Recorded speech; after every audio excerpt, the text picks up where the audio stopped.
Invitamos entonces a este mensaje a la tarde de hoy y hemos titulado el mensaje de hoy las cosas que Jesús hizo y enseñó. Si ustedes ven, el boletín tenía otro título para hoy y creo que vamos a cambiar la dirección. Bueno, Dios nos cambió de dirección, siendo que hoy es un día tan importante, 50 días después de la resurrección de Jesús, nacimiento de la iglesia cristiana. Hoy celebramos Pentecostés, hermano. Básicamente era una época en que se recogía la cosecha, era una fiesta, las 50 semanas y la cosecha, segunda cosecha. Primera, cuando Jesús resucita, que es allí en Yom Kippur, los primeros frutos. Ahora tenemos la cosecha ya completa, como se llama, es la cuestión como que más o menos como un Thanksgiving para nosotros ahora. Es lo que agradecemos por lo que Dios ha hecho según establecer los peregrinos.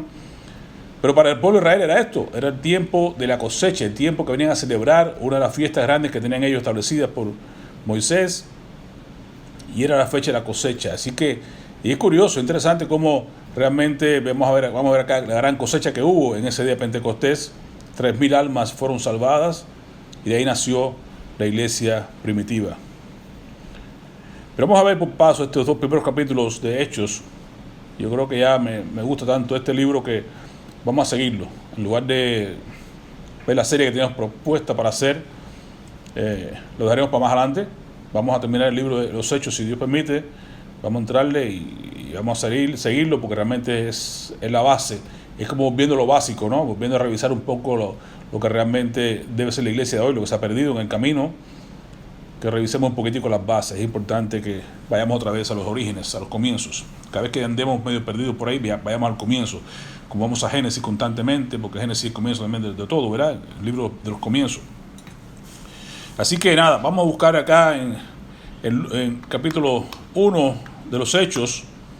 Vamos a buscar acá lo que dice la palabra del Señor. Como decíamos, el título del mensaje es las cosas que Jesús hizo y enseñó. Y en base a este versículo, acá en capítulo 1 del libro de los Hechos, versículo 1 al 3. Teófilo, en mi primer libro te relaté todo lo que Jesús comenzó a hacer y a enseñar. Ahí el título del mensaje. Todo lo que Jesús comenzó a hacer y a enseñar, hasta el día que fue llevado al cielo, después de haberle dado a sus apóstoles escogidos instrucciones adicionales por medio del Espíritu Santo. Durante los 40 días posteriores a su crucifixión, Cristo apareció varias veces a los apóstoles y les demostró con muchas pruebas convincentes que Él realmente estaba vivo, y les habló del reino de Dios. Amén. Oremos. Padre, te damos gracias por tu palabra de antemano, sabiendo que nunca regresará vacía, sino que hará la obra para la cual tú nos vas a enviar. Prepara nuestros corazones para recibirla y disponnos a nosotros, capacítanos para llevar a cabo, poner por obra lo que tú nos enseñas, para beneficio nuestro, de los que nos rodean, pero especialmente para tu gloria. En tu nombre, Jesús, oramos y te bendecimos. Amén. Amén. Así que, como vemos otras visiones, por ejemplo, la Reina Valera dice: excelentísimo Teófilo. Realmente puede ser, algunos comentaristas pues hablan de que Teófilo, bueno, si aquí se habla el término de que pudiera ser referente a alguien, o a ti, a mí, cualquier persona que realmente tenga amor por las cosas de Dios. Ahí la palabra Teófilo, teo, de Dios, filo, de atracción hacia las cosas de Dios. También es curioso que en la época de los primeros tiempos, siento que Lucas era médico, no es como los tiempos de hoy en día, pero los médicos de aquellos tiempos pues eran básicamente propiedad de alguna, no esclavo, era como siervo, más bien como alguna propiedad de alguien, de alguna persona que fuera de poder, alguna persona rica, ¿no? Tenía a su cuidado personas como esta, tenían médicos, tenían otros tipos de personas, tipos de que pudieran resolver los asuntos de su familia. Y es probable que en este asunto del Evangelio, pues Lucas haya sido liberado, haya sido puesto al servicio de Pablo, y entonces lo vemos que está con él en todos los lugares, en todos estos caminos de acá en los Hechos, y vemos allá, Pablo nos narra también en Timoteo que siempre estuvo Lucas con él. Y entonces pues es probable que haya salido y que haya escrito este libro de los Hechos y el Evangelio según San Lucas, con detalles, ¿no? Le escribió a este hombre, quizás el hombre rico, a Teófilo, y le decía, tal como te escribí el primer capítulo, si le escribió en el libro de una carta que hizo, no pensaría que sea la Biblia, pero una carta que escribió a Teófilo, es Lucas, el Evangelio según San Lucas. Y luego continúa ahora acá y dice, así como te escribí el primer tratado, te voy a escribir en este segundo, y sigue narrando. Ahora lo interesante es las cosas que Jesús comenzó a hacer y a enseñar. Quiere decir que el Evangelio según San Lucas nos narra en detalle todas las cosas que Jesús comenzó a hacer. No ha terminado, lo importante es que ustedes sepamos que Dios todavía no ha terminado. Y no hasta que se cierre el libro del Apocalipsis, que Jesús venga por sus escogidos, que entonces llegaremos al final de la época y entraremos en el milenio y todo lo demás que usted conoce. Así que aún sigue hablando Jesús, aún sigue, como dice Hebreo, nos habló en otro tiempo a los padres por medio de los profetas, pero en los últimos tiempos nos ha hablado a nosotros por medio de su Hijo, Cristo Jesús. Dios sigue hablando, Dios sigue haciendo, no ha terminado, y tú y yo somos parte de esa gran historia que está escribiendo de la iglesia, las cosas que Jesús comenzó a hacer y a enseñar. Tanto que estaba con los discípulos y los enseñó y les dio pruebas indubitables, pruebas sin duda de que estuvo vivo, de que estaba con ellos, de que comía con ellos, entraba, salía, estuvo en todos lugares. Así que hay muchas pruebas de que Jesús es una figura histórica que realmente vivió, que realmente resucitó entre los muertos, que estuvo después de la crucifixión y la resurrección entre ellos, enseñando, como dice acá, hasta el día en que fue tomado arriba, en que ahí termina la parte del Evangelio, no solamente el nacimiento virginal, no solamente la vida pública de Jesús, sus milagros, sus enseñanzas, no solamente la crucifixión de Jesús, sino la resurrección de entre los muertos el tercer día, la enseñanza que dejó y luego la ascensión, cuando Jesús asciende al cielo, mostrando acá, como vamos a seguir viendo en este capítulo 1. Así entonces, el versículo 4 y 5, que dice lo siguiente: y estando juntos, les mandó que no se fueran de Jerusalén, sino que esperasen la promesa del Padre. ¿Qué promesa? Dice, porque Juan ciertamente, de aquí a unos pocos días van a ser bautizados, dice acá, Juan ciertamente bautizó con agua, mas vosotros seréis bautizados con el Espíritu Santo dentro de no muchos días. Y aquí llama la atención que ahí, recuerden, Jesús hablaba del Espíritu Santo en su promesa en Juan 14, capítulo 15, 16, hablaba acerca de que el Espíritu Santo está con nosotros, así que está alrededor de nosotros. Pero eso habla de un paracleto, alguien que iba a estar al lado de nosotros. Dice, les conviene que yo me vaya para que mi Padre envíe a otro como yo. Así que un paracleto, a otro igual que yo, que esté con ustedes, para que recuerde las cosas que yo les he dicho, para que les guíe por buen camino, para todas las cosas que el Espíritu Santo iba a hacer, o está haciendo en nosotros. Pero quiero que usted entienda que hay tres relaciones diferentes. Una es es decir, al lado de nosotros, como el término que usamos hoy en día, paralegal, paramédico. O sea, son términos de que está al lado tuyo.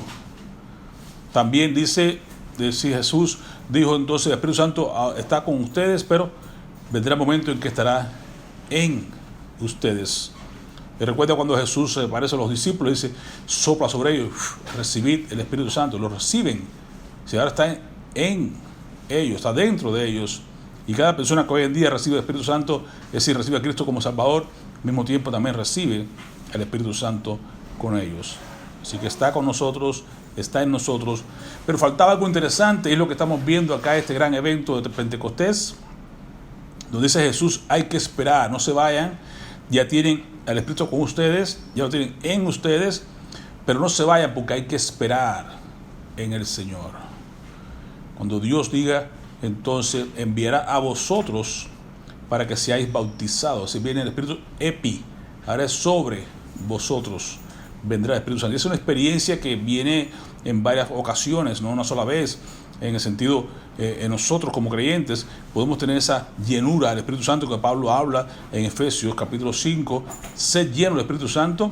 Se refiere a que no tanto a cuánto tengo yo del Espíritu Santo, porque realmente todos tenemos el Espíritu Santo en nosotros, ya lo tenemos, no es que tanto tenemos de Él. La idea es que tanto el Espíritu Santo tiene de nosotros, así que tanto dominio, que tanto control, cuántas áreas de mi vida están bajo la autoridad y están sometidas a la dirección del Espíritu Santo en nosotros. Esa es la plenitud, ese es el estar lleno del Espíritu Santo, es estar caminando bajo la dirección y el cuidado del Espíritu Santo. Y es lo que se habla de bautismo en el Espíritu, esa experiencia sobrenatural que tuvieron los hermanos acá en Pentecostés y que tú y yo podemos llegar a tener también en cualquier instante de nuestras vidas cuando nos disponemos a rendir cada área de nuestras vidas al Espíritu Santo. El Espíritu Santo nos llena, nos va a sumergir bajo su cuidado, bajo su presencia. Eso es lo que se llama bautismo del Espíritu Santo. Acá dice, vosotros seréis bautizados, pero hay que esperar en el Señor. No se trata de hacerlo cuando yo quiera, no, espera en el Señor. Muchas cosas buenas ocurren cuando tú y yo esperamos en el Señor. No podemos acelerar, no podemos apurarnos. Incluso los discípulos estaban ahí, querían ya que todo. Y él les dijo, no se vayan de Jerusalén, quédense tranquilos acá y esperen. Y la espera, vamos a ver que realmente incluye estar ocupado, no es estar esperando y no hacer nada, sino es estar ocupados mientras esperamos el derramamiento del Espíritu Santo en nosotros. Que esa plenitud, ese bautismo, que estemos completamente envueltos en su Espíritu, ese satura, como cantamos a veces, satúrame Señor con tu Espíritu, que estemos saturados, que estemos completamente revestidos, completamente, que estemos sumergidos, empapados del Espíritu Santo. Esa es la idea que habla acá de bautismo. Así que entonces ellos comienzan en ese versículo 6, entonces los discípulos, aquí en el momento de la ascensión de Jesús, en su despedida, ellos están juntos y los discípulos comienzan a preguntarle, se habían reunido, preguntaron diciendo, Señor, ¿restaurarás el reino de Israel a Israel en este tiempo? Versículo 7, él les dijo, no os toca a vosotros saber los tiempos o las sazones que el Padre puso en su sola potestad. ¿Cómo es interesante que nosotros a veces tenemos de parte de Dios lo que Dios nos dice, que es lo más interesante? Espera en mí, no se vayan, reúnanse, van a recibir. No les interesó nada de eso. Sencillamente estaban, Señor, el reino va a ser restaurado, va a ser ahora. Como que no tomaban en serio o no se daban cuenta de la verdadera bendición que tiene delante de ellos. Jesús le está hablando de un bautismo del Espíritu Santo, de fuego, de poder. Ellos estaban interesados en la restauración del reino, en el poderío terrenal, en las cosas acá. ¿Cómo somos a veces cortos de vista? ¿Cómo somos a veces nos perdemos la bendición o no entendemos lo que Dios tiene para nosotros porque estamos mirando o deseando las cosas de nosotros, lo terrenal, en lugar de decir, Señor, tu voluntad es lo que queremos, tú quieres esto para nosotros, esperemos en ti. Siempre lo entendieron más tardecito, pero es importante que entendamos el punto de que a veces nos perdemos en cuanto a lo que Dios quiere para nosotros. Y otra vez Jesús los trae de vuelta donde estaban. ¿No? O sea, yo les estoy hablando a ustedes de que van a ser empoderados, les estoy hablando a ustedes de que van a ser bautizados con el Espíritu Santo en no muchos días. Solo quiero que esperen en el Señor, solo quiero que busquen mi rostro, solo quiero que estén reunidos, que estén juntos, unánimes, para que reciban la bendición, porque ahí es que Dios se mueve en medio de la unidad, como bien dice el salmista. Cuando estamos juntos y en armonía, ahí derrama Dios bendición y vida eterna. Entonces están preocupados con el reino, están preocupados con la restauración de Israel. Jesús dice, no les toca a ustedes saber estas cosas, eso es para Dios, los tiempos, las sazones son de Dios. Tu función y la mía es ser obediente, tu función y la mía es escuchar la voz de Dios y seguir entonces en pos a lo que Él nos va diciendo. Entonces Jesús los trae de vuelta a la idea que Él quería que entendieran. Versículo 8, pero cuando venga el Espíritu Santo, estoy hablando del Espíritu Santo, hermano, y ellos están con lo del reino. Mira, les digo, esperen, y ustedes están hablando del reino. No, cuando venga el Espíritu Santo, vamos a lo que estamos hablando, lo importante. Sobre vosotros recibirán poder y serán mis testigos en Jerusalén, en Judea, en Samaria y hasta lo último de la tierra. Seréis mis testigos, recibiréis poder y autoridad. Oh, hermano, cuando tenemos esa combinación de poder y autoridad es extraordinario. Dios te puede dar el poder de hacer algo, pero es en el nombre de Jesús, es con la autoridad de Cristo, es decir, en correspondencia con su voluntad en tu vida, para que hagamos algo que tenga valor eterno. El poder corrompe cuando no es usado correctamente en sumisión de la palabra de Dios, de la dirección de Cristo en nuestras vidas. Además está diciendo, quiero que sean testigos, no solamente que testifiquen, que caminen, que hablen, que digan, sino que sean realmente una evidencia, una carta abierta del Evangelio glorioso de Dios. Ustedes somos testigos del Señor cuando estamos en cualquier sitio de trabajo, en la casa, en la calle, donde quiera que estemos, mostrando que no somos nosotros, sino Cristo quien vive ahora en mí, decía el apóstol Pablo en Gálatas 2:20. No vivo yo, ya no vivo yo, mas vive Cristo en mí.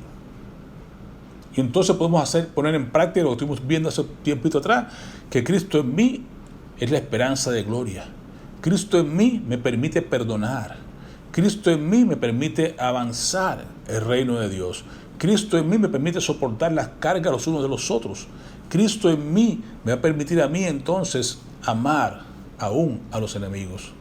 Y todas las demás cosas que Cristo pide de nosotros como somos testigos fieles de Él. ¿Por qué? Porque nos ha empoderado, nos ha dado poder. Si nos rendimos al Espíritu Santo, Él va a dar ese poder a nosotros de llegar a ser capaces de hacer lo que humanamente no podríamos de otra manera hacer. Y es en todo lugar, pues comenzando entonces en Jerusalén, donde estaban reunidos, para que fueran luego a Judea, Samaria, un territorio ya sabemos que era completamente de enemistad con los judíos, y hasta lo último de la tierra. Que decir que expandir el reino de Dios era la función de esta primera iglesia primitiva. Tenemos poder cuando nos rendimos a la dirección del Espíritu Santo en nuestras vidas. Y Dios quiere eso de nosotros y espera que pongamos eso por práctica. Entonces aquí ya definitivamente Cristo asciende al cielo y vemos como este evento interesante ya en el versículo 9. Y habiendo dicho estas cosas, dejando claro lo que quería que supieran, viéndolo ellos, fue alzado y le recibió una nube que les ocultó de sus ojos. Ahí termina el proceso terrenal de Cristo, de venir como un bebé allá primero en el vientre de María para nacer en el pesebre, y ahora termina después su crucifixión y su resurrección. Está ascendiendo al cielo. También otra parte interesante, aquí encontramos que Jesús de ninguna manera usó ninguna escafandra, ninguna nave espacial, ni tuvo que usar nada de lo que hoy en día usamos nosotros para poder ir arriba. Él subió, sencillamente ascendió, porque el cuerpo de Jesús es un cuerpo transformado, un cuerpo totalmente diferente. Y recuerde que entraba a los lugares sin tener que abrir por las puertas, sino que entraba a través de las paredes.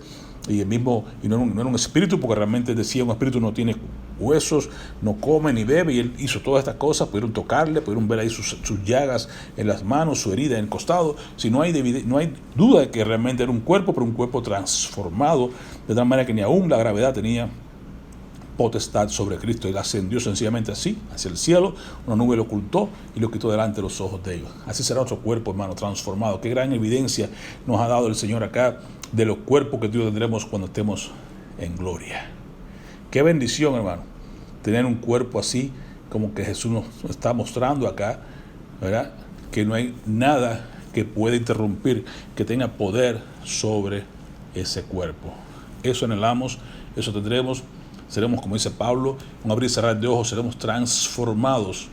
Al final trompeta, nuestros cuerpos corruptibles serán vestidos de incorrupción y estos cuerpos mortales serán revestidos de inmortalidad.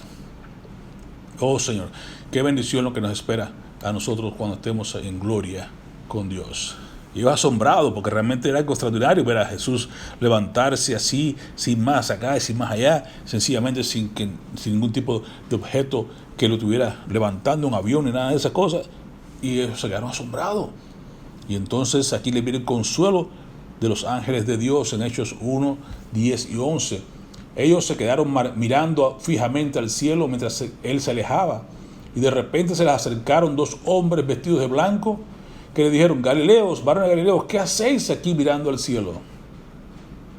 Y nos da la sorpresa, nos da la bendición, la promesa de su segunda venida. Entonces, este mismo Jesús que ha sido llevado de entre ustedes al cielo, vendrá otra vez de la manera que lo han visto irse. Entonces no hay dudas de que Jesús volverá. Lo dice el apóstol de Hebreo, también lo dice Tesalonicenses, en varios lugares. Nos habla de que Jesús vendrá otra vez por su pueblo. Y como dice Pablo, vendrá en las nubes. Allí estaremos para siempre con Él, los que hayamos todavía, los que estén vivos en el tiempo en que Jesús venga por su iglesia. Serán arrebatados, serán llevados al cielo igualmente que Jesús fue llevado, y ahí vendrán juntos, estaremos para siempre con Él. Así que, pero dice también Apocalipsis que Jesús viene y todo ojo le verá. Vienen las nubes, ¿verdad? Y todo ojo le verá y harán lamentaciones por Él. Realmente, aquí está claro, Jesús volverá. El autor de Hebreos vino una vez en relación con el pecado, es decir, en el sentido de venir a morir por el pecado de muchos, pero volverá otra vez, no en relación con el pecado, sino que vendrá a buscar a sus elegidos para el reino eterno. Así entonces, no hay que tener temor, aquí está el consuelo de parte de los ángeles. Dice, este mismo Jesús que ascendió, volverá un día, así mismo como lo vieron salir, volverá y vendrá a ustedes.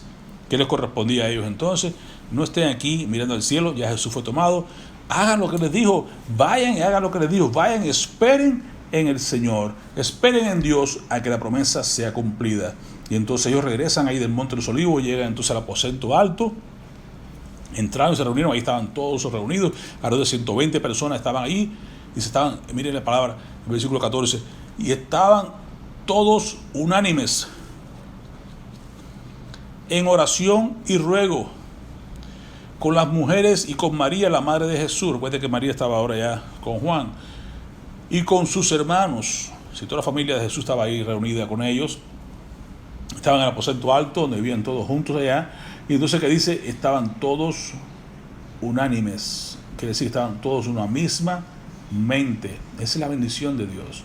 Eso es lo que Dios demanda y quiere de su iglesia, que seamos uno. Recuerden su oración ahí en Juan 17, Padre, que sean uno como tú y yo somos uno, para que el mundo crea que tú me enviaste. ¿Dónde ocurre? ¿Cómo es el asunto de esperar en Dios? ¿Cómo es el asunto de esperar? Como Jesús le dijo, vayan, esperen, no se van de Jerusalén, esperen a que llegue la promesa. ¿Cómo esperamos en Dios? Aquí, no sin hacer nada. Estaban como, primero, unánimes, estaban todos el mismo sentir, la misma mente, en un mismo acorde. ¿Ok? Y estaban entonces en oración y ruego. Así que perseveraban. Usted espera en el Señor y Dios derramará su Espíritu cuando tú y yo estemos de una misma mente, que no hay nada que estorbe el libre flujo del Espíritu Santo en nuestras vidas. Cuando estamos juntos, estamos unánimes y estamos en oración y ruego, ahí esperando en el Señor hasta que el tiempo llegue en que Dios visite, Dios derrame, Dios envíe su poder, Dios haga algo con su pueblo. Es un buen método que debemos imitar para la iglesia hoy en día. Los creyentes debemos tener ese tipo de comunión. Debemos estar siempre una sola mente, como dice Cristo en Juan, allá en Filipenses capítulo 2, el apóstol Pablo hablando de Cristo, que haya en vosotros ese mismo sentir que hubo en Cristo Jesús, el cual siendo en forma de Dios no se aferró a este tipo de privilegios que tenía, sino que se despojó a sí mismo y se hizo hombre, y estando en condición de hombre, se humilló, se hizo siervo, ¿verdad? Se humilló hasta lo sumo y fue hasta la muerte de cruz, por lo cual Dios le exaltó, le dio un nombre que es sobre todo nombre, para que en el nombre de Jesús se dobla toda rodilla de los que están en la tierra y debajo de la tierra y debajo del cielo. Todo el mundo pueda confesar que Jesús es el Señor para gloria de Dios Padre. La iglesia del primer siglo, la iglesia de hoy, del siglo XXI, es igual, hermano. Debemos seguir procurando la unidad. Y no solamente estar juntos, no solamente estar unidos, sino estar unísonos, de la misma mente, que lo que creemos, lo creemos todos. Lo que compartimos, lo compartimos todos. Lo que tenemos, Padre, del Padre es para beneficio de todos nosotros. Así que ellos permanecían y perseveraban. La palabra perseverar, ¿tú entiendes? Se mantenían constantemente en esa oración, en esa comunión, en ese ruego, hasta que Dios visitó su iglesia. Entre tanto, hicieron algo que parecería algo dirigido, yo pienso más bien de los hombres, más que de Dios. Ellos están esperando, están orando, están haciendo todo. Se les ocurren a ellos que, dice Pedro, ¿sabe qué? Aquí viene la elección entonces de Matías para reemplazar a Judas. Quizás se sentían como que estaban incompletos, como que eran 11 ahora, ya no 12, pero Dios a través de Jesús llamó a 12 y quizás tienen ese deseo de cumplir y llenar ese espacio de Judas, pero ciertamente lo hicieron a forma humanamente hablando, porque todavía no había sido derramado el Espíritu Santo sobre ellos, por tanto creo que no tuvieron la capacidad o la facilidad de poder ver el paso que estaban dando. En este caso, pues, quieren seleccionar a Matías, y vean acá como dice versículo 21, es necesario, pues, que de estos hombres que han estado junto con nosotros todo el tiempo que el Señor Jesús entraba y salía entre nosotros, comenzando desde el bautismo de Juan hasta el día en que de entre nosotros fue recibido arriba, uno se ha hecho testigo con nosotros de su resurrección. Y aunque realmente esto parecería ser algo que no estuvo bien, porque parecería algo más de hombre más que del Espíritu Santo y todo lo demás, como quiera, hay lección también para nosotros acá. Dios no deja nada afuera, todo tiene su importancia. Y es importante que miremos acá, por ejemplo, que eso nos da aquí luz a lo que realmente hablamos hoy en día de los apóstoles. Y la gente que se quieren hacer llamar apóstoles y que llamarse diferentes tipos de profetas y tipos de cosas, está claro aquí lo que realmente constituía ser un apóstol, los primeros llamados apóstoles del Señor, de los 12. Pedro como que narra aquí básicamente las características importantes, las cualidades de una persona para poder llegar a ser apóstol de Jesucristo en aquellos tiempos. Que decía alguien que estuvo con nosotros todo el tiempo, así que vio a Jesús cara a cara, que estuvo con nosotros desde que comenzó el bautismo de Juan hasta que fue recibido arriba, hasta la ascensión, y que fue testigo juntamente con nosotros de la resurrección. Alguien que pudiera compartir con ellos esas mismas características, esas mismas cualidades, debería ser un apóstol. Y entonces, ¿qué hicieron? Señalaron a dos, a José, llamado Barsabás, que tenía por sobrenombre Justo, y a Matías. Pero bueno, usted y yo sabemos que muchas veces tenemos dos opciones y queremos decirle al Señor, aquí está, opción A, opción B. Señor, mira, quiero esto o quiero aquello. Pero no dejamos una tercera opción. Y Dios puede que tenga otra opción diferente. Dios puede tener planes diferentes. Cuentan a Moisés cuando mató al egipcio, miró a la derecha, miró a la izquierda, pues estoy bien, no hay nadie me vio. No miró hacia arriba, hay otra tercera opción. Entonces siempre que hagamos, tenemos que dejar abierta la puerta, Señor, tu voluntad, lo que tú quieras. Yo puede ser que te pida derecha, te pida izquierda, pero no sé más nada. Te lo dejo todo a tu disposición y que sea tú que me impresiones a través del Santo Espíritu en mi corazón. Tú me hables, me guíes, me digas qué quieres que yo haga. Sin embargo, Pedro, acá los discípulos, pues, ¿qué hicieron? Tomaron dos opciones nada más. Tomaron a Justo y tomaron a Matías. Dos opciones. El Señor tenía otras, seguramente, usted entiende la palabra. Tenía a Pablo más adelante. El apóstol Pablo, el que Dios escogió, lo tomó en camino a Damasco y lo lleva allá a Arabia después, lo entrena, lo prepara y lo trae a ser usado. Como dicen por ahí siempre, ¿no? El apóstol 13, el apóstol Pablo. Pero es el escogido, no era Matías. Porque ciertamente de Matías no se habló más nada. Después de este punto aquí no se habla más nada en toda la Biblia. Así que realmente no era la elección. Pero sí nos deja ver las características de ser un verdadero apóstol.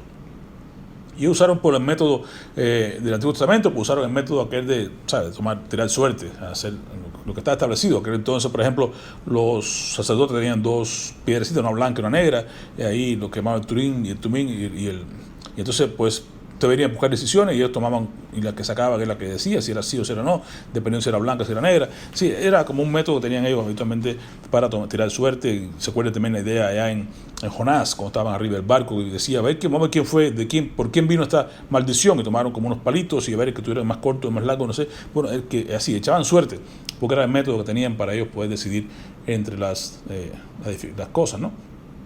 Así que orando dijeron aquí, tú Señor conoces los corazones de todos, en el versículo 24, muestra cuál de estos dos has escogido.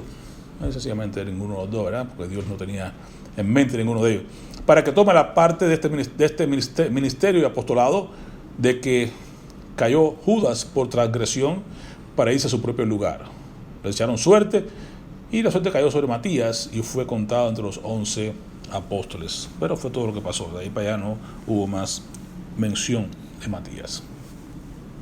Ahora vamos a la parte interesante, que es ya el capítulo 2, la venida del Espíritu Santo, y lo más importante que estamos viendo hoy, esto como preámbulo, pero realmente lo que queríamos hacer énfasis es aquí, en lo que se celebra hoy, el día de Pentecostés, el gran día de la iniciación de la iglesia, el gran día de la presencia del Espíritu Santo, de la visitación del Espíritu Santo, de como Jesús dijo, cumplimiento de la promesa, le enviaré a alguien igual que yo, un paracleto, igual que yo, para que esté con vosotros, el consolador. Así que aquí se hizo evidente la promesa de Jesús, es que viene entonces y hasta hoy sigue dirigiendo la vida de cada uno de nosotros, la vida de la iglesia, hasta que Cristo venga por nosotros. La venida del Espíritu Santo, capítulo 2 de Hechos, dice, cuando llegó el día de Pentecostés, el día que celebramos hoy, el día de la gran fiesta, el día de Thanksgiving, cuando llegó el día de Pentecostés, estaban todos como unánimes juntos.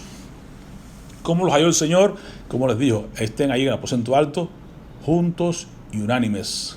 Como decíamos ahorita, ahí envía el Señor bendición y vida eterna. Cuando estamos juntos y unánimes, cuando somos todos del mismo sentido, del mismo corazón, ahí que el Señor se glorifica. Y de repente vino del cielo un estruendo como de un viento recio que soplaba, y el cual llenó toda la casa donde estaban sentados. Recuerden que estaba Jerusalén lleno de mucha gente que venían, muchos peregrinos que venían en ese tiempo a celebrar la fiesta. ¿Okay? Y se le aparecieron lenguas repartidas como de fuego, asentándose sobre cada uno de ellos. Y fueron todos llenos del Espíritu Santo y comenzaron a hablar en otras lenguas según el Espíritu Santo, el Espíritu les daba que hablasen.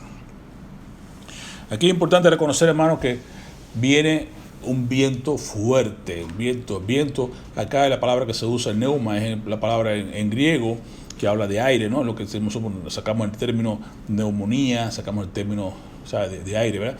En los pulmones y todo lo demás. Pero también recuerden que ahí decía, cuando habló con Cristo, hablaba ahí con Nicodemo, que decía, el viento sopla, donde tú, no sabes dónde viene, dónde va, así mismo es el Espíritu Santo.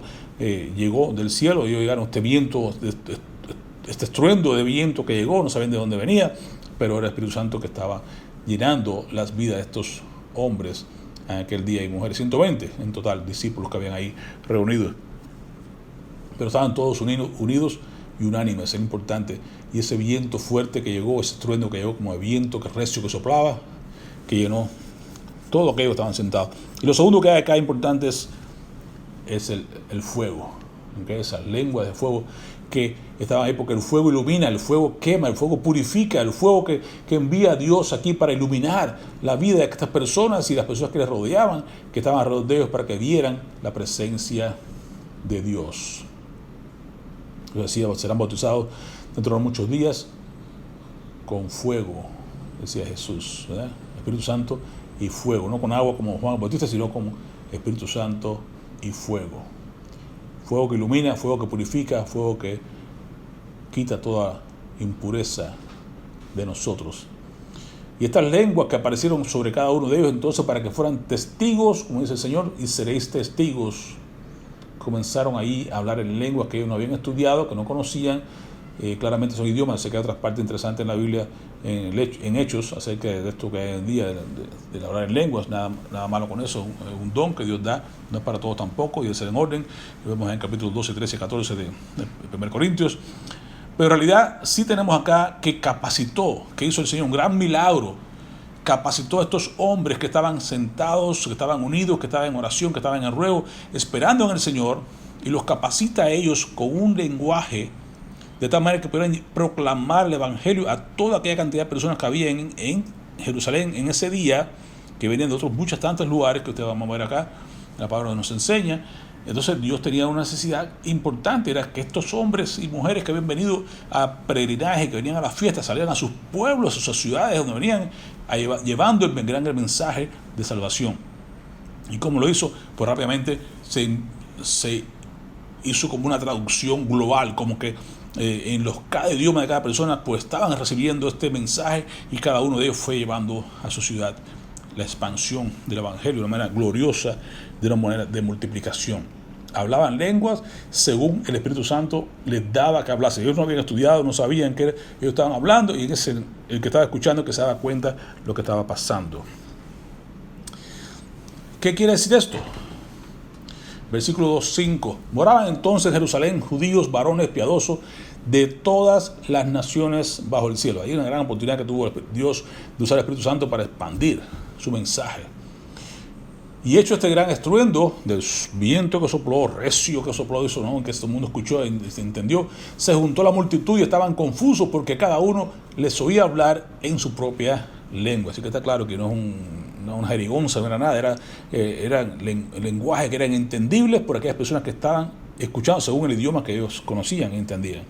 Y que lo hablaba quizás para ellos como una jerigonza, no sabía qué estaban diciendo, pero el que lo estaba escuchando entendía claramente el mensaje de parte de Dios, porque el Espíritu Santo daba ese denuedo para que entendieran. Versículo 8. ¿Cómo pues les oímos nosotros hablar cada uno en nuestra propia lengua en la que hemos nacido? Porque saben que venían de varios lugares. Dice, habían partos, habían medos, habían elamitas, los que habitaban en Mesopotamia, en Judea, en Capodicea, en Ponto, en Asia, ¿sabes? De varios lugares que eran judíos, pero eran judíos de varias tribus, de varios tipos de lenguajes diferentes. Sin embargo, ahora podían entenderlo con claridad lo que estaban hablando estos apóstoles y estos discípulos. Incluso habían en Frigia, Panfilia, en Egipto, las regiones de África, más allá de Cirene, y aún romanos aquí residentes, tanto judíos como prosélitos, los que se habían convertido al judaísmo, cretenses, árabes, todos los oímos hablar en nuestras propias lenguas las maravillas de Dios. Oh, hermano, qué gran testimonio de la iglesia primitiva. Me seréis testigo. Cuando venga sobre vosotros el gran Espíritu Santo, tendrán un poder extraordinario que llenará. Van a poder explicar las maravillas de Dios de manera que tal vez ustedes no entiendan, pero la gente que los recibe les llega de una manera extraordinaria. Y estaban todos, ¿qué?, atónicos y perplejos, diciéndose unos a otros, que eran preguntas. ¿Qué quiere decir esto? ¿Por qué les oímos hablar en mi lengua nativa? ¿Qué quiere decir esto? Curiosidad les causó enseguida a ellos que estaban en aquel lugar. Dice, esta gente no son medos, ni son persas, ni son de allá, ni son árabes. ¿Cómo es que le oigo hablar en mi idioma con claridad? Y lo que estoy escuchando son las maravillas de Dios, lo que Dios ha hecho a través de Jesús, lo que Dios está haciendo y quiere hacer a través de la Iglesia Universal. ¿Qué quiere decir esto? Y algunos, como siempre, se burlaban diciendo, están llenos de mosto, están borrachos, están embriagados. Son las 9 de la mañana, están borrachos todos. Y me gusta mucho la actitud del apóstol Pedro, ya después de haber sido, no con el error de haber querido tomar a Matías ni a Justo, sino que ya aquí, empoderado por el Espíritu Santo, aquí entonces vemos la maravilla de Dios, como Dios usa y te puede usar a ti y a mí cuando nos toma de la mano bajo su control y su dominio. Pero se levanta entonces y dice, varones, entonces en pie con los 11, alzó la voz y les dijo, el versículo 14, varones judíos y todos los que habitáis en Jerusalén, esto os sea notorio y oíd mis palabras. Un gran denuedo, apóstol Pedro, que negó a Jesús, que huyó prácticamente, que era ahora aquí. ¿Con qué denuedo? ¿Por qué? Porque recibió poder cuando vino sobre él el Espíritu Santo de Dios. Así somos tú y yo, man. Si nos rendimos a la guía del Espíritu Santo, pues tenemos poder para proclamar las maravillas de Dios. Entendiendo esto, que se burlaba, decía, están ebrios, están borrachos, Pedro dice, ¿por qué estos no están ebrios como vosotros suponéis? Puesto que es la tercera hora del día, no de la mañana. Mas esto es, mira, hermano, cuando alguien te pregunte, ¿qué es esto? Que tú puedas tener la capacidad de decirle, esto es lo que está escrito.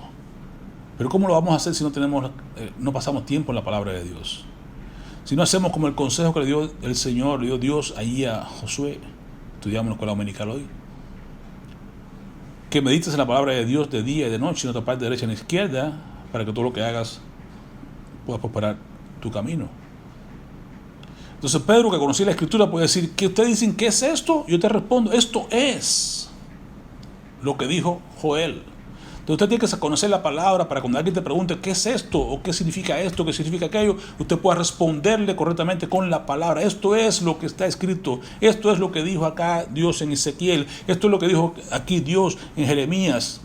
Engañoso es el corazón del hombre y que está lejos de todo tipo de cura. No hay esperanza. Esto es lo que dijo Dios a través de Jeremías. No pongas tu confianza en el hombre, porque esto es lo que dijo Dios acá en Proverbios. Esto es lo que dijo, que usted pueda tener la capacidad de poder decirle a las personas, como Pedro aquí entendía la Escritura, esto es. ¿Qué es esto? Esto es. Pero tenemos que pasar tiempo en la palabra, tenemos que pasar tiempo pegados a la palabra, al Espíritu Santo, para entender la profecía, entender la palabra del Señor. Y aquí comienza Pedro a decirle acerca de la profecía que había en Joel. En los postreros días, dice Dios, derramaré mi espíritu sobre toda carne, y vuestros hijos y vuestras hijas profetizarán, vuestros jóvenes verán visiones y vuestros ancianos soñarán sueños. Y sigue diciendo Pedro, llega acá, da la esencia que vimos la semana pasada. Cuando Pedro dice, varón, en el versículo 22, varones israelitas, oíd estas palabras. Y comienza aquí a predicar, Jesús Nazareno, varón aprobado por Dios entre vosotros con las maravillas, prodigios y señales que Dios hizo entre vosotros por medio de él, como vosotros mismos sabéis, a este entregado, vean el detalle, entregado por el determinado consejo y anticipado conocimiento de Dios, prendisteis y matasteis por manos de inicuos, crucificándole, al cual Dios levantó, suelto los dolores de la muerte, por cuanto era imposible que fuese retenido por ella. Esto es lo que yo le llamo el Evangelio según San Pedro. Pedro hace una buena presentación del Evangelio, bien centrada, bien, y deja ver claramente la función de Dios, el predeterminado consejo de Dios, el plan de Dios, pero también deja importante la responsabilidad del ser humano. El ser humano, si ustedes crucificaron a Jesús, ustedes lo prendieron. Nuestra parte de desobediencia a las cosas de Dios no nos exime, porque Dios haya puesto a Jesús en lugar nuestro. Nos corresponde a nosotros dar una respuesta correcta, adecuada. Cristo es el Señor, no importa qué, sea que tú quieras reconocerlo o no, Él es Señor. Sí, versículo 32, a este Jesús del que estamos hablando, dice Pedro, resucitó Dios, de lo cual todos nosotros somos testigos. Así que, exaltado por la diestra de Dios, lo levantó, y habiendo recibido del Padre la promesa del Espíritu Santo, ha derramado esto que vosotros veis y oís. Esta es la promesa que Dios Jesús había dado, derramar el Espíritu Santo, y lo hizo acá. Lo que estamos viendo es el derramamiento del Espíritu Santo que Dios prometió sobre su pueblo. Porque David no subió a los cielos, pero él mismo dice, dijo el Señor a mi Señor, siéntate a mi diestra hasta que ponga a tus enemigos por estrado de tus pies. Sepa pues, escuchen bien, ciertísimamente toda la casa de Israel, que a este Jesús, a quien vosotros crucificasteis, Dios le ha hecho Señor y Cristo. No es porque tú digas si Cristo es el Señor, o Cristo no es el Señor de mi vida, voy a negarme a que sea el Señor de mi vida, como dijeron los discípulos, la persona que en los tiempos de Jesús, fuera de que hay en Gadareno, fuera de aquí, no queremos que sea nuestro rey, no queremos que, y también todos los que lo crucificaron, fuera con él, crucifíquenlo. No, Él es Señor, quieras tú o no quieras. Dios quien lo hizo a Él Señor y Cristo. La respuesta adecuada ante este gran discurso de Pedro es lo normal, lo que debería tener cada persona cuando es confrontada con su pecado. Ustedes le crucificaron, ustedes le entregaron, ustedes le traicionaron, ustedes. Cuando Pedro le explica esto a las personas, dice, al oír esto, se compurgieron de corazón y dijeron a Pedro y a los profetas, a los otros apóstoles, varones hermanos, ¿qué haremos? Ya no preguntan qué es esto, ya saben lo que es, ya Pedro les explicó qué es lo que es el derramamiento del Espíritu Santo, la promesa de Dios, es lo que ya Dios estableció a través de Joel, es lo que Dios ha establecido a través de su palabra. La respuesta correcta es esta. ¿Qué voy a hacer ahora? ¿Qué debo hacer? Ya compurgido, dolido en su corazón, tocado en su corazón. Y Pedro sigue diciendo, versículo 38, arrepiéntanse, bautícense cada uno de ustedes en el nombre de Jesucristo para perdón de pecados y recibirán el don del Espíritu Santo.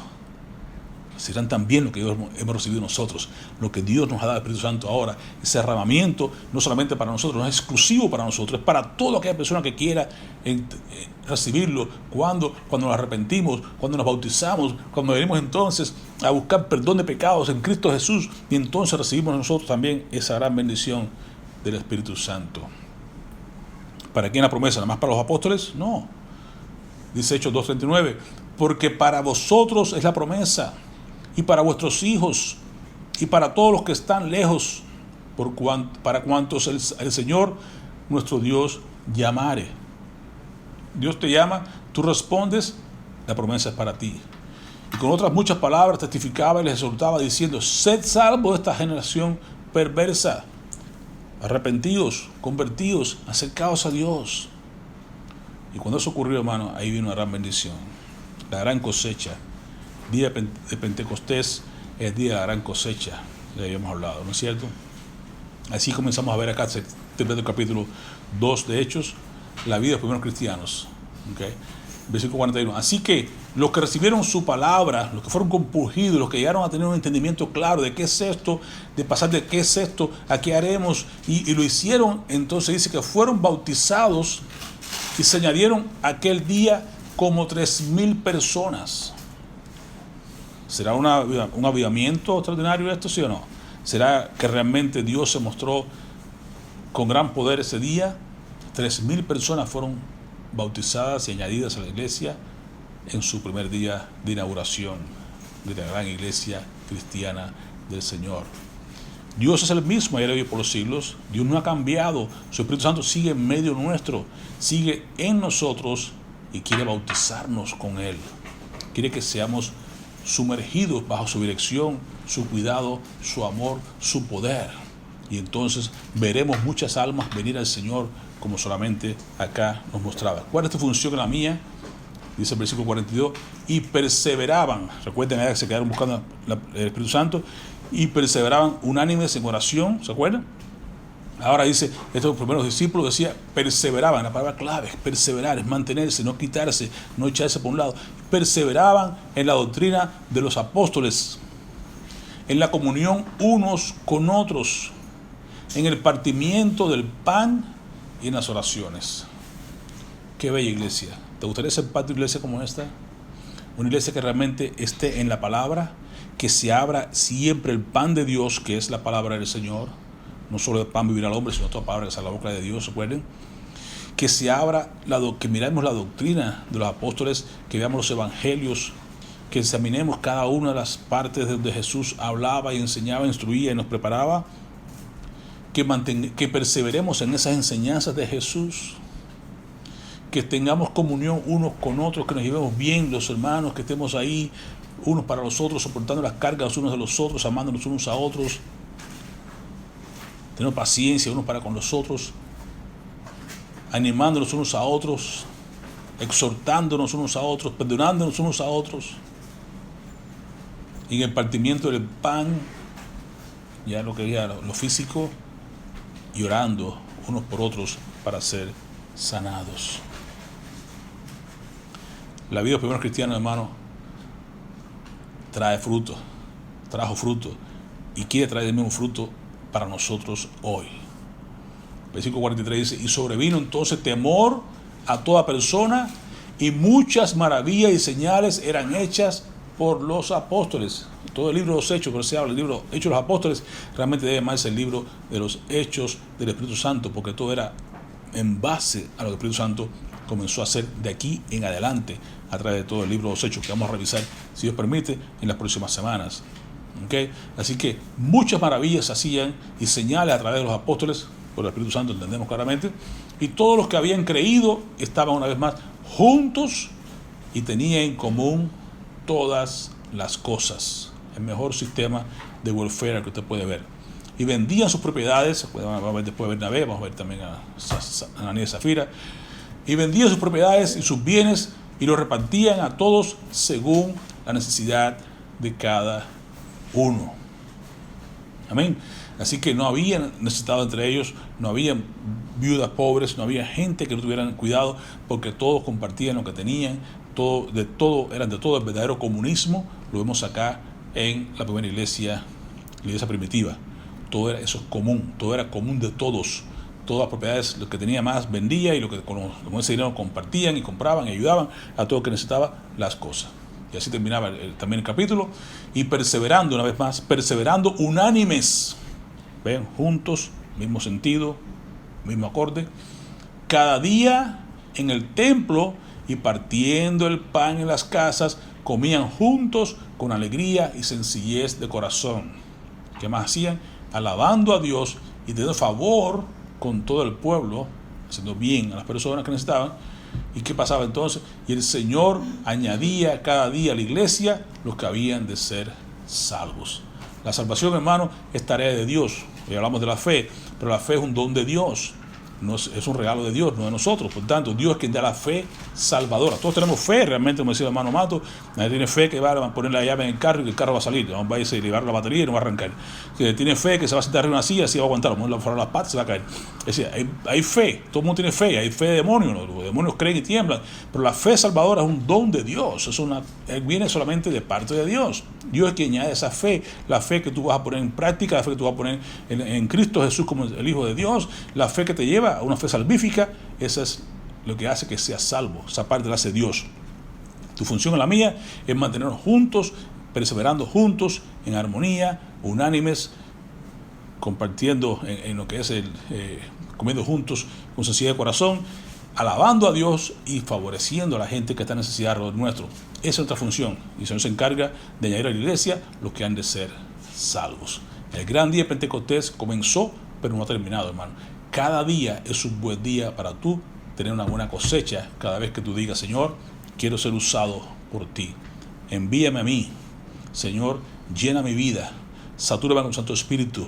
Señor, lléname de tal manera que yo pueda testificar, que yo pueda ser un testigo tuyo, que yo pueda decir de las maravillas tuyas, que yo pueda anunciar las virtudes de aquel que me llamó de las tinieblas a su luz admirable, que yo pueda ser un verdadero discípulo. Haz arder mi alma por el pecador, que ese fuego que vino en Pentecostés esté dentro de mí. Haz arder mi alma por el pecador, haz arder mi alma por tu palabra, mi compasión por los que se pierden, que yo busque la manera de estar siempre testificando del gran Dios de los cielos que me salvó, que ahora me ha hecho hijo de Él, que soy hijo de Él, heredero y coheredero con Cristo Jesús.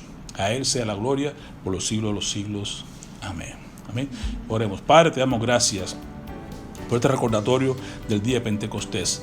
Que era maravilla este inicio de semana, este inicio de la iglesia, este inicio de la vida de muchas personas que fueron añadidos a tu iglesia, más de 3,000 personas en aquel día. Queremos seguir viendo ese mover, Señor, del Santo Espíritu. Nosotros sabemos que no estamos solos, tú estás con nosotros, nos has dejado un consolador que está juntamente con nosotros, en nosotros, y que quiere cubrirnos completamente, quiere sumergirnos, quiere empaparnos de su presencia para capacitarnos, para ser verdaderamente sus testigos en todo lugar que tú quieras que estemos. En tus manos estamos, Señor. Depende de cada uno de nosotros la magnitud, la cantidad que queramos ceder a su dirección, a su cuidado, a su protección, a su dirección, Señor. Que cada uno de mis hermanos tenga el deseo en su corazón de rendirse cada día más, de hacer como decía Juan Bautista, quiero menguar para que crezcas tú. Que yo tenga que cada área de mi vida sea sometida a ti, de tal manera que no tenga yo nada de control, sino sea tú, Espíritu Santo, quien vivas en mí, a través de mí y a pesar de mí, para gloria de tu nombre, y que el mundo entero pueda ver que Dios es real. En el nombre de Jesús. Amén. Amén.